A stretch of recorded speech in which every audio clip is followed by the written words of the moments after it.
TV 49 news కి స్వాగతం. Doctor BR Ambedkar Konaseema జిల్లా రావులపాలెంలోని ప్రముఖ ఆసుపత్రి ప్రగతి నర్సింగ్ హోంపై శుక్రవారం సాయంత్రం కొందరు వ్యక్తులు దాడి చేయడం స్థానికంగా కలకలం రేపింది. రోడ్డు ప్రమాదంలో గాయపడిన వ్యక్తిని మరొక వ్యక్తి స్థానిక ప్రగతి నర్సింగ్ హోమ్ కు తీసుకొచ్చాడు. ఆసుపత్రి సిబ్బంది చికిత్స చేసేందుకు ఏర్పాట్లు చేస్తుండగా కొందరు వ్యక్తులు అక్కడికి చేరుకుని గాయపడిన వ్యక్తిని ఆసుపత్రికి తీసుకొచ్చిన వ్యక్తిపై దాడి చేశారు. ప్రమాద స్థలంలో వివాదం తేలకుండా ఎందుకు తీసుకొచ్చావంటూ చితకబాదారు. ఇక ఆసుపత్రిలో గొడవ చేయవద్దని అడ్డుకునే ప్రయత్నం చేసిన డాక్టర్ సందీప్ రెడ్డి సిబ్బంది పైన కూడా దాడికి పాల్పడ్డారు. ఆసుపత్రి ఫర్నిచర్ ను ధ్వంసం చేశారు. దీంతో ఆసుపత్రిలో భీతాహ వాతావరణం నెలకొంది. సమాచారం అందుకున్న పోలీసులు ఘటనా స్థలానికి చేరుకుని దాడికి పాల్పడిన వారిని అదుపులోకి తీసుకుని పోలీస్ స్టేషన్ కి తరలించారు. Kothapeta incharge DSP Govindarao, Ravulapalem town CI James Ratnaprasad సంఘటనా స్థలాన్ని పరిశీలించారు. వైద్యులు బలరామరెడ్డి, సందీప్ రెడ్డిలను విరాళాలు అడిగి తెలుసుకున్నారు. ఆసుపత్రి సీసీ కెమెరాల్లో రికార్డ్ అయిన దాడి దృశ్యాలను పరిశీలించారు. దాడికి పాల్పడిన వ్యక్తులు పీగన్నవరం మండలం గంటిపెదపూడి గ్రామానికి చెందిన వ్యక్తులుగా గుర్తించారు. ఆసుపత్రికి వచ్చి వైద్యులపైన దాడి చేయడం దారుణమని ఇండియన్ మెడికల్ అసోసియేషన్ కొత్తపేట శాఖ సభ్యులు డాక్టర్ రమేష్ రెడ్డి, డాక్టర్ భీమారెడ్డి ఆవేదన వ్యక్తం చేశారు. ఇలాంటి పరిస్థితుల్లో అత్యవసర కేసులో వైద్యం చేయడానికి వైద్యులు ముందుకు రాలేదన్నారు. ఇక దాడికి పాల్పడిన వ్యక్తులను కఠినంగా శిక్షించాలని, ఇలాంటి ఘటనలు పునరావృతం కాకుండా కఠిన చర్యలు తీసుకోవాలని డిమాండ్ చేశారు. వైద్యులపై దాడులను నిరసిస్తూ ఆందోళన చేపట్టారు. న్యాయం చేయాలని డిమాండ్ చేస్తూ వైద్యులు, సిబ్బంది నినాదాలు చేశారు.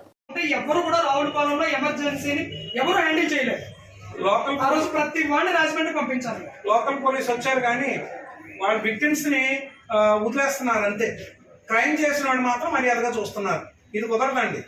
అప్పుడప్పుడు వాడిని తీసుకెళ్లి జైల్లో పెట్టాలి సుమోటో కింద. మళ్ళీ ఎప్పుడు కూడా ఎవరు హాస్పిటల్లో చేయరు. వాడు దర్జాగా వాడు పోయాడు, అన్ని పగలగొట్టాడు, బెదిరించాడు, పోయాడు. పోలీసు వారు మేము వెనకాల తిరగాలి. కంప్లైంట్ ఇప్పుడు పోలీసులు వచ్చారు కానీ వాళ్ళ మీద అందరిని సర్ది పెట్టి పంపించారు కానీ కల్ప్రిట్ ఎవడైతే పగలగొట్టాడో కొట్టాడో వాడిని బొజ్జగించి పంపించారయ్యా. ఇలాగైతే అందరూ రౌడీలాగే తయారవుతారు. ఐడెంటిఫై చేస్తారు. అడిగితే మేము అక్కడ గొడవ జరిగిన వాళ్ళని ఆల్రెడీ పోలీస్ స్టేషన్ తీసుకెళ్ళాం. అలా చేశారంటే వెరీ వెల్ అండ్ గుడ్. మేము కూడా స్టేషన్కి వెళ్ళి కన్ఫర్మ్ చేసుకుని రిటర్న్ కంప్లైంట్ ఇస్తాం. మాకైతే లోపలికి వచ్చి ఏం చెప్పలేదు. డాక్టర్ గారు కొంచెం భయపడి లోపల ఉండాల్సి వచ్చింది. మరి ఏం చేస్తున్నాం? పోలీస్ జీప్ కూడా ఎక్కలేదంట. Government hospital పంపించామండి. ఏం చేయలేదు.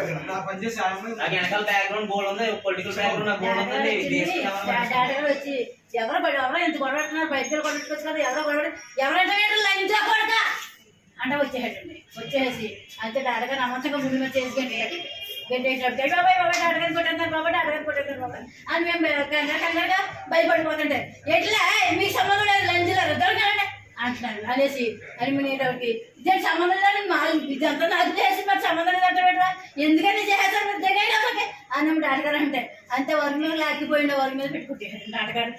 మాకు భయం వేసిందండి బాబు. అడగారు ఏం చేస్తారా బాబాయ్, మాకు భయం వేసిందండి. చాలా వచ్చి చేశారండి బాబా.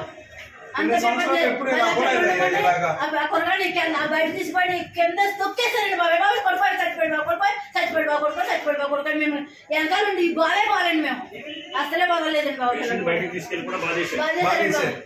తొక్కేశారండి బాబా, ఇష్టంగా తొక్కేశారండి బాబు.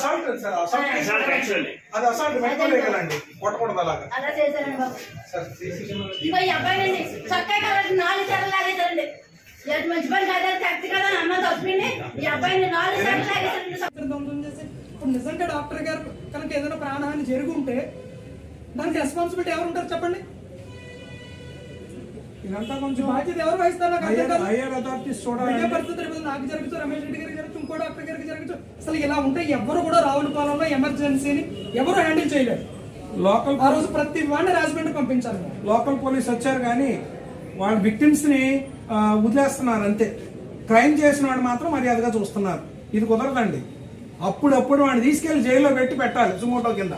మళ్ళీ ఎప్పుడు కూడా ఎవరో హాస్పిటల్లో చేయరు. వాడు దర్జాగా వాడు పోయాడు, అన్ని పగలగొట్టాడు, బెదిరించాడు, పోయాడు.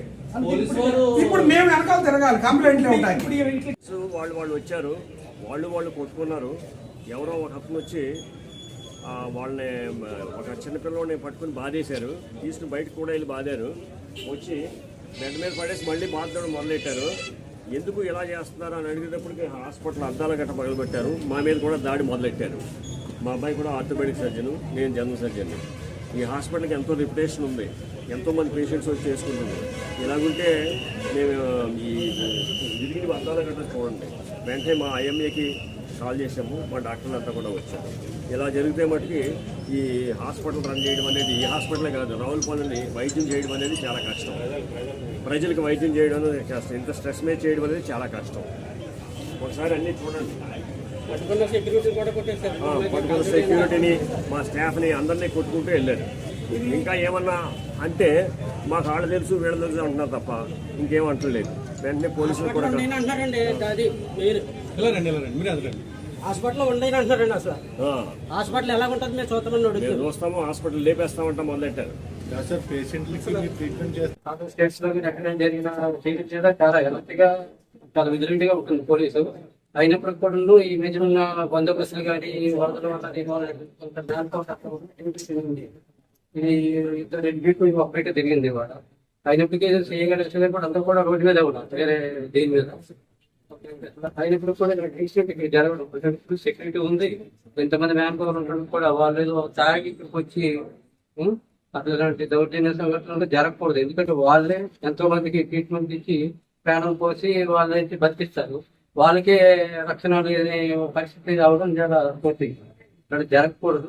అది ఏంటంటే కంటిన్యూగా ఇక్కడ ఒక పోలీసు తాలూకా వాచ్ ఉండేటట్టుగా ఇక్కడ పాయింట్ ఒక్కొక్కట పెట్టి డాక్టర్లు కంటే మనకు మనస్థాయిని దెబ్బతినకుండా నువ్వు 24 hours కూడా ఇక్కడ పోలీసు పెడుతున్నాం. అలాగే వీళ్ళు పెట్టుకోవడంలో మాత్రం ఏ కేసు వస్తాయో చూసుకొని చెప్పేసి పట్టడం జరుగుతుంది. వాళ్ళు కంపల్సరీ రిమైండ్ పంపించడం జరుగుతుంది. డాక్టర్ కూడా కోరేది ఏంటంటే ఇటువంటి ప్యానిక్ అవ్వకుండా ఈ కోల్డ్ ఇక్కడ పెట్టుకొని ఏదైనా ఉంటే ఇమీడియట్ గా తెలియపరిస్తే వెరీ బాగుంటుంది. ఈ కేసు కాకుండా పట్టుకుని కేసు కూడా వెళ్ళి రీచ్ చేసి వాళ్ళ మీద కోర్టు ద్వారా వాళ్ళ మీద ఎంతవరకు అంత నాట్యం చూస్తాము. అది కూడా చాలా క్విక్ గా ఈ ఇన్వెస్టిగేషన్ అనేది జరుగుతుంది. ఇన్వెస్టిగేషన్ ఎలా చేస్తారు? చేయగలరు.